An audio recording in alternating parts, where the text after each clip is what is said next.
How severe are South Africa's rolling blackouts, and why are they happening?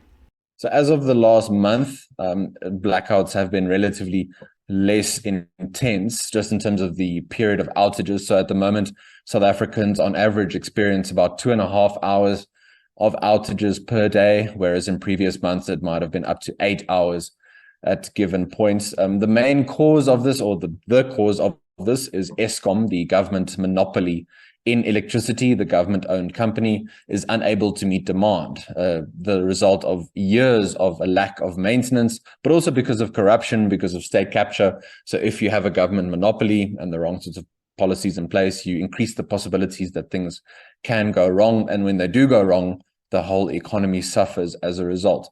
Because of the last month of relatively less load shedding, some of the country's prospects are looking a little bit better in terms of economic growth. Maybe we might hit the 1% mark this year if we're lucky. I still don't think that is likely. But for the time being, Eskom seems to be getting some of its issues right, especially if you look at the issue of maintenance. And there may be a focus now on really drilling down on maintenance, making sure that the right equipment and parts are being procured.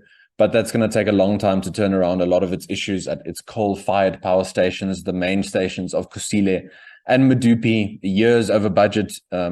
Parts of sections of those power stations still not operating, even past the deadlines that are now years past.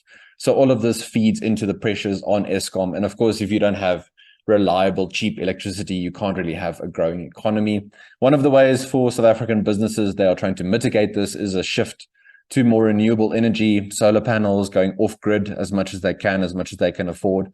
So in that way, there's big opportunities for investment in renewable energy, but you still run into issues around bureaucracy and licensing requirements from the government side. So the sort of pipeline of renewable energy is massive in South Africa, but then you've got transmission constraints and also license constraints. So at the moment, businesses are trying to do the best they can. Eskom seeming to have a handle on some of its issues, but the prospects for the time being remain that we're going to have to deal with load shedding for the time being. Thanks for watching. If you enjoy this video, you may find some of our other work interesting. Check out another video here.